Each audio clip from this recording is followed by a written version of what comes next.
Hi guys, आज आपण बघणार आहोत lecture number 2 some basic concept of chemistry class 11th lesson number 1. Okay, next concept आहे system of unit. System of unit. Okay, system of युनिटचे दोन प्रकार पडतात. एक आहे तुमचा क्वालिटेटिव्ह आणि दुसरा आहे तुमचा क्वांटिटेटिव्ह. Qualitative and quantitative. बघा, शब्दांवरनच तुम्हाला लक्षात येईल quality and quantity. Okay, so first we will see what is a qualitative property. Quality means जर आपण एक एक्झाम्पल कन्सिडर केलं, तुम्हाला 10वीमध्ये झालं असेल धातूचे गुणधर्म, अधातूंचे गुणधर्म, properties of metal and properties of non metals. बरोबर. तर धातू दोन गुणधर्म दाखवतात. एक म्हणजे धातूंना ठोकून पत्रे तयार करता येतात, म्हणजेच ते मेलिएबिलिटी हा गुणधर्म दाखवतात. बरोबर. आणि धातूंना ओढून तारा तयार करता येतात. ओके, म्हणजेच तो कोणता गुणधर्म दाखवतात तर ductility. Okay, if you make the wire then this property is called as ductility. आणि जर तुम्ही त्याचे शीट्स तयार करत असाल, okay, to making sheets from metal, that property is called as the malleability property. Okay, हे काय आहे तर हे धातूंचे गुणधर्म म्हणजेच धातूंची क्वालिटी. समजा तुम्ही एखादा मेटल घेतलात आणि त्याला जर तुम्ही ठोकायला सुरुवात केलीत आणि त्याच्यापासून शीट्स बनवण्याचा प्रयत्न केलात आणि समजा तो ट्राय तुमचा फसला, नाही झाल्या शीट्स नीट, म्हणजेच काय, कुठेतरी इम्प्युअर आहे, म्हणजे त्याचीच क्वालिटी चांगली नाही आहे त्या मेटलची. बरोबर. त्यानंतर काही असे मेटल्स आहेत, फॉर एक्झाम्पल गोल्ड, सिल्वर, की त्यांना चकाकी असते, ते खूप चकाकतात. Okay, that is called as lustrous property. Metals means specially gold, silver, platinum, they show the lustrous property, चकाकतात. जर समजा त्यांच्यात चकाकी थोडीशी कमी झाली, that means they are a impure and the quality of that metal is a poor. Then odour, some substance having odour. Odour म्हणजे एक असा उग्र वास असतो. रॉकेल घेता तुम्ही, if you take the kerosene, petrol, diesel, then they are having specific odour. जर समजा ती ओडर नसेल किंवा ओडरमध्ये कमी असेल, that means they are impure, the quality of that substance is poor. Okay, so quality जी आहे ती तुमची मेजर नाही करता येत, की ओके 2 सेंटीमीटर क्वालिटी कमी झाली, 1 सेंटीमीटर क्वालिटी कमी झाली, असं तुम्ही मेजर नाही करू शकत. तर क्वालिटी म्हणजे फर्स्ट आपण असं लिहू शकतो, difficult to measure. Difficult to measure. यांना म्हणजे यांचं माप घेणं फार डिफिकल्ट आहे. बरोबर. आणि second, it is a quality, it shows quality. It shows quality. ते त्या सबस्टन्सची क्वालिटी दाखवतं की what is quality, good, bad, better, what or best. Okay, म्हणून बघा, तुम्ही जेव्हा सोन्याची बिस्किट्स घेता, बरोबर, तर त्याच्यावरती लिहिलेलं असतं 99.99% प्युअर, म्हणजे की एकदम आपण छान, म्हणजे बेस्ट क्वालिटी म्हणतो गोल्ड, 99.99 प्युअर. ओके, समजा तीच प्युरिटी 98 झाली, म्हणजेच आपण काय म्हणतो की ओके त्याची क्वालिटी कमी झाली. ओके, क्वालिटी कमी झाली, it shows quality. Third one, आता आपण एक्झाम्पल जर घेतलं तर मेलिएबिलिटी. मेलिएबिलिटी. ओके, डक्टिलिटी, त्याच्यानंतर लस्टर, त्याच्यानंतर लस्टर, त्याच्यानंतर odour. Okay, so these are the some properties of qualitative system. Okay, आता आपण येऊया क्वांटिटेटिव्ह सिस्टीमकडे. Quantitative system.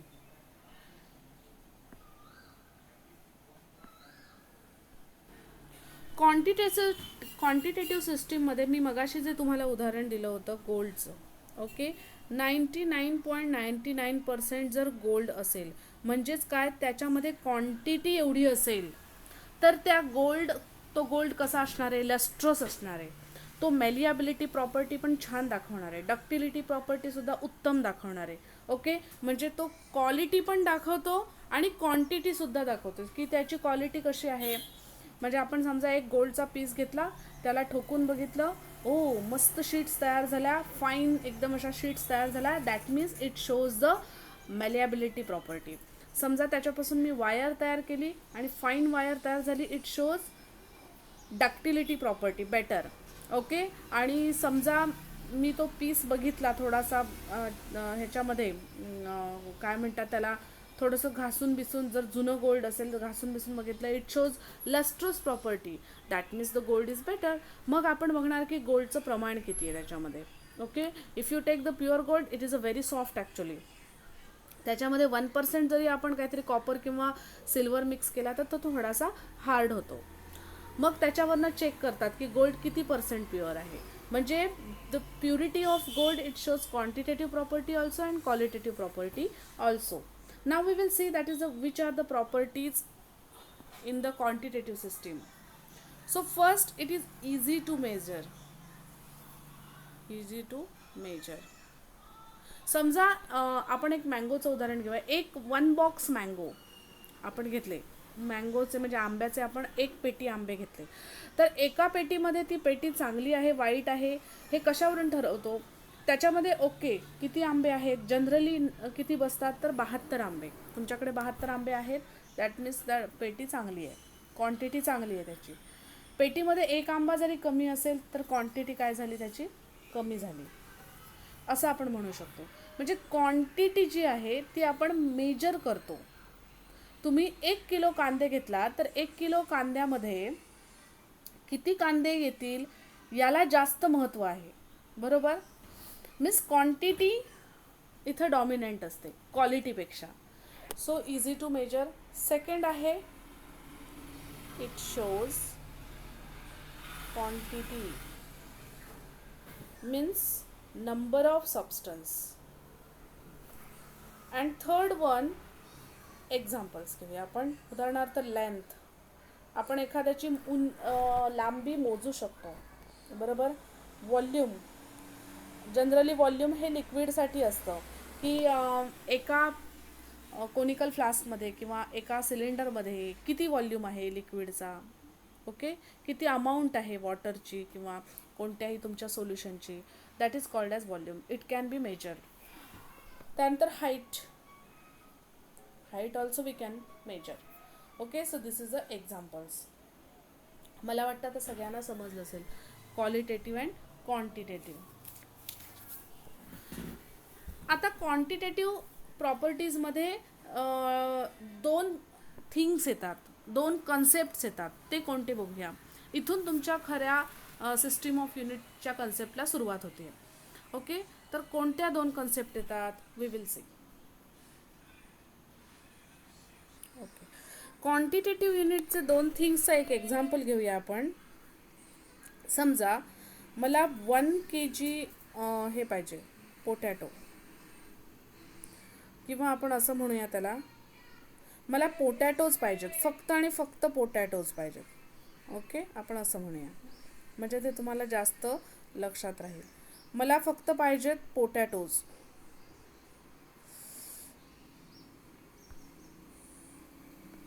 एक मिनिट.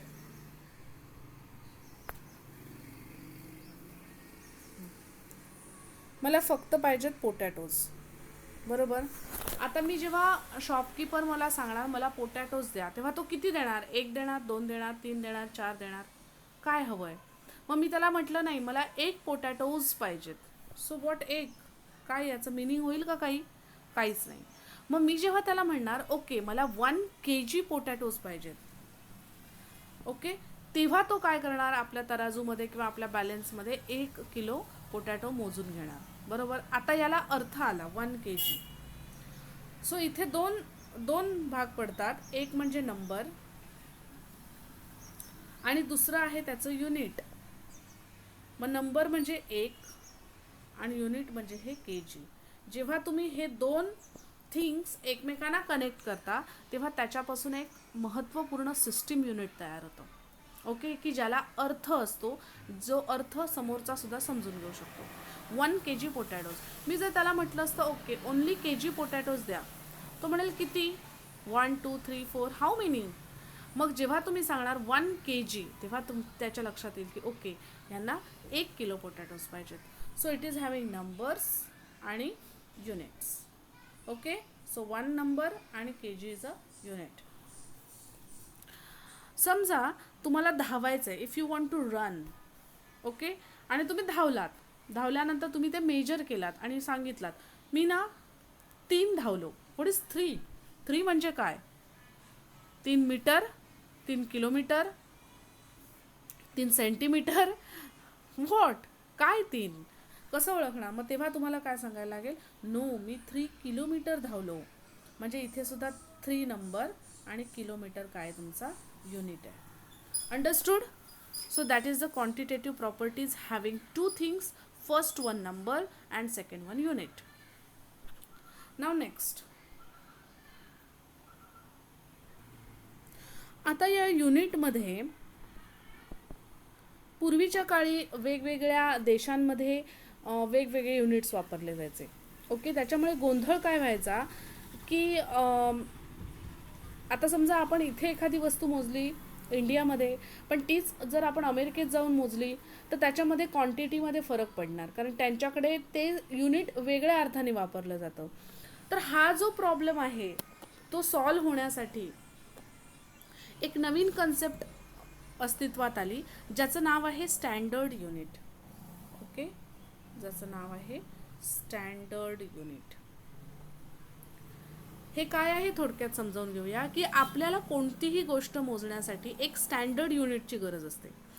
उदाहरणार्थ 1 किलो साखर. ओके, मग समजा इंडियामध्ये 1 किलो साखर, अमेरिकेमध्ये 1 किलो साखर आणि आपण 1 किलो साखर जर्मनीत अशी विकत घेतली, तर ती एकच क्वांटिटी आली पाहिजे, नाहीतर प्रॉब्लेम होऊ शकतो. म्हणून हा प्रॉब्लेम टाळण्यासाठी एक कन्सेप्ट पुढे आला आणि तो म्हणजेच SI युनिट. SI युनिट, कारण एक स्टँडर्ड युनिट पाहिजे, युनिक युनिट पाहिजेच पाहिजे, नाहीतर खूप मोठा प्रॉब्लेम होईल. सो हा एक कन्सेप्ट आला SI unit. It is a international unit.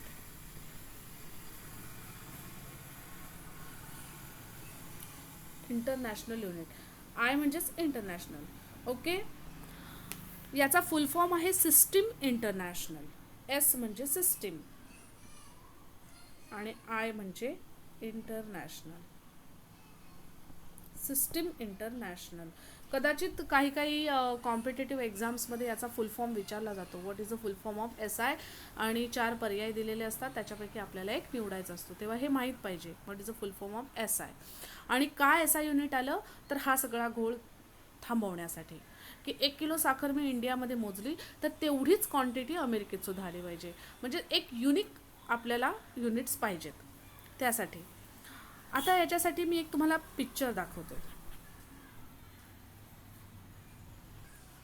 तर सगळ्या कंट्रीजमध्ये हे 7 बेसिक फंडामेंटल युनिट्स आहेत. ओके, फंडामेंटल म्हणजेच बेसिक. सगळीकडे हे जे युनिट्स आहेत, length, mass, time, electric current, thermodynamic temperature, amount of substance, luminous intensity, हे सारखे आहेत. लक्षात ठेवा किती बेसिक युनिट्स आहेत SI, तर ती 7 आहेत. 1 2 3 4 5 6 7.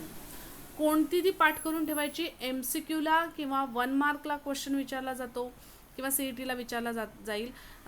एक युनिट्स देतील काही आणि त्यातली विचारतील की which one is the fundamental units और select any one fundamental unit.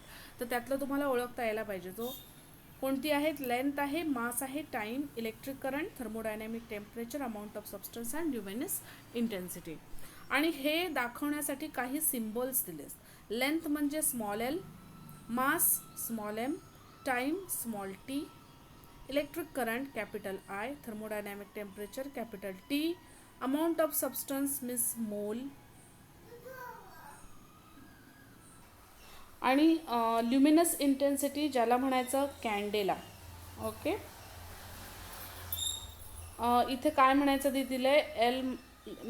Name of SI unit metre, M kilogram, T म्हणजे टाईम तुमचा मेजर करतात सेकंड्समध्ये, इलेक्ट्रिक करंट आय मेजर करतात ॲम्पियर, टेम्परेचर केल्विन किंवा Celsius, amount of substance means S mole, हा आपण बघणार आहोत पुढे, खूप महत्त्वाचा आहे हा.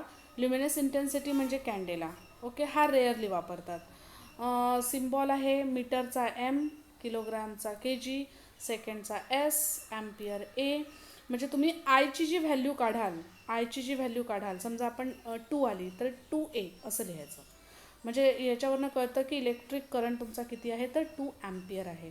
टी म्हणजे टेम्परेचर इज इक्वल टू किती आहे, समजा 273 केल्विन, म्हणजे 100 अंश सेल्सिअस असं आपण म्हणायचं. नंबर ऑफ मोल्स मोलमध्येच, आणि कॅन्डेला. सो दिस कन्सेप्ट, याच्यापैकी तुमचे हे वरचे कॅन्डेला सोडला तर बाकी सगळे युजफुल आहेत. ओके, कॅन्डेला सध्या तरी तुमच्या सिलेबसला नाही आहे. So these are the fundamental units and these are the internationally approved. Okay, आता यातला आपण पहिला बघणार आहोत मास. ओके, मासमध्ये बघा, समजा माझ्याकडे ही एक वस्तू आहे, तर या वस्तूमध्ये किती ॲटोम्स, किती मॅटर प्रेझेंट आहेत, त्याला म्हणायचं मास.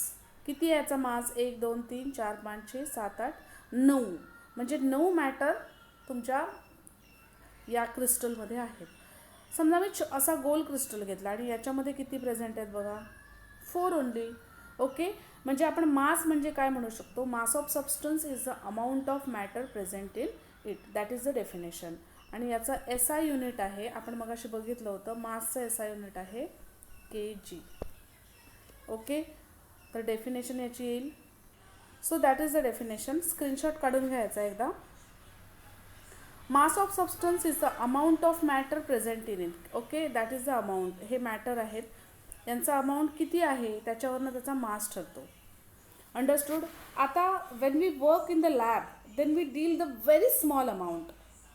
In chemistry we study the mass of atom, molecules, that is very very small amount. So we can't use kgs.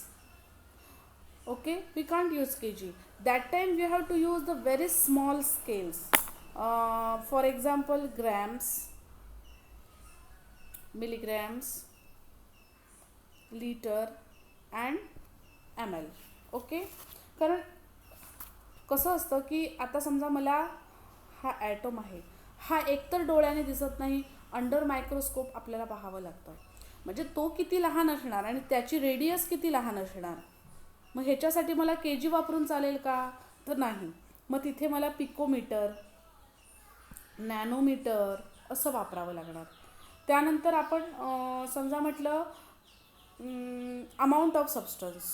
Okay, मी समजा एखाद्या लॅबमध्ये प्रयोग करते आणि मला फक्त आणि फक्त 0.1 ग्रॅम पाहिजे असेल, 1 असं पाहिजे असेल, तर तिथं मी kg वापरणार का, SI युनिट नाही, तिथं मी काय वापरणार, 0.1 ग्रॅम.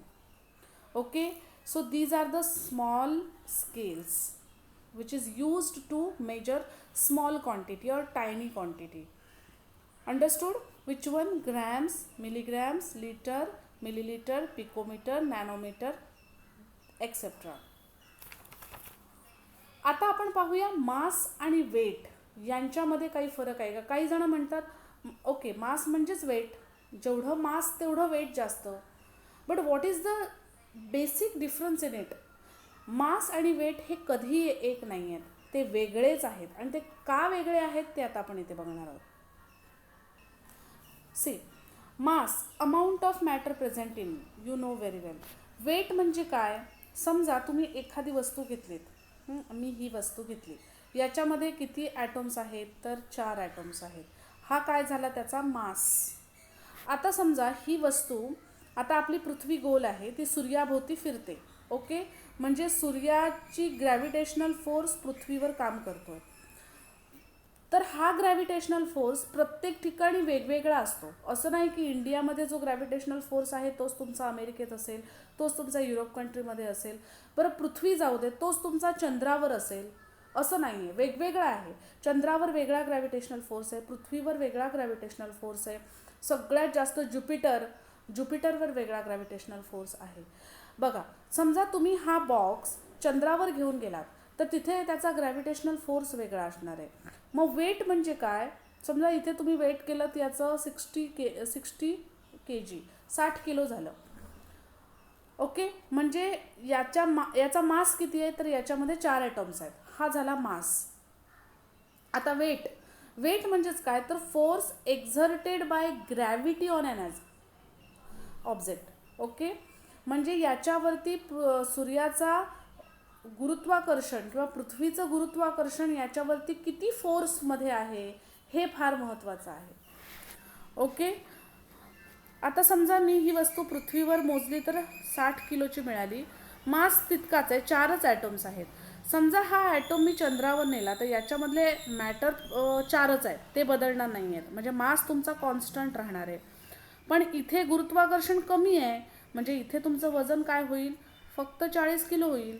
म्हणजेच काय, वेट बदलू शकतो पण मास तुमचा बदलू शकत नाही. Mass of substance is constant but weight may vary from one place to another place due to the change in a gravity. तुमचा ग्रॅव्हिटेशनल फोर्स चेंज झाला की तुमचा वेट चेंज होतो. समजा तुमचं वेट 60 आहे किंवा आपण म्हणूया तुम्ही म्हणाल मॅडम सारखं 60 काय घेत आहे. समजा तुमचं वजन 69 आहे आत्ता इथे. जेवढे जितके काही मॅटर तुमच्या बॉडीमध्ये प्रेझेंट आहेत ते असेच्या असे, म्हणजे तुम्हाला असेच्या असे घेतले आणि चंद्रावर नेऊन ठेवले तर तुमचा मास चेंज होणार आहे का, नाही. जेवढे अमाऊंट ऑफ मॅटर आहेत तेवढेच बॉडीमध्ये असणार आहेत.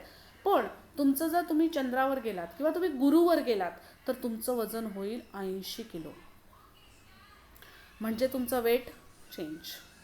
Means weight that depends on the gravity, it is connected to the gravity, it is related to the gravity, but mass it is independent to the gravity. त्याचा आणि ग्रॅव्हिटीचा काहीही संबंध नाही.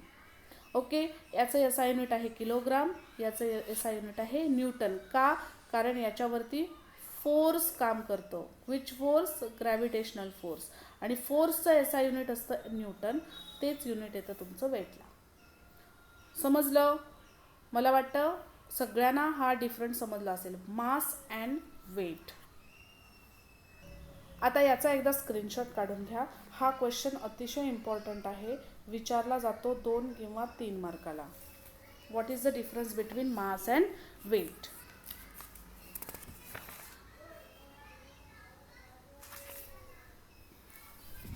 ओके, झालं. आता आपण काही अजून एसआय युनिट्स आहेत ते आपण नेक्स्ट व्हिडिओमध्ये पाहणार आहोत. ओके, सो आता आपण इथेच थांबूया.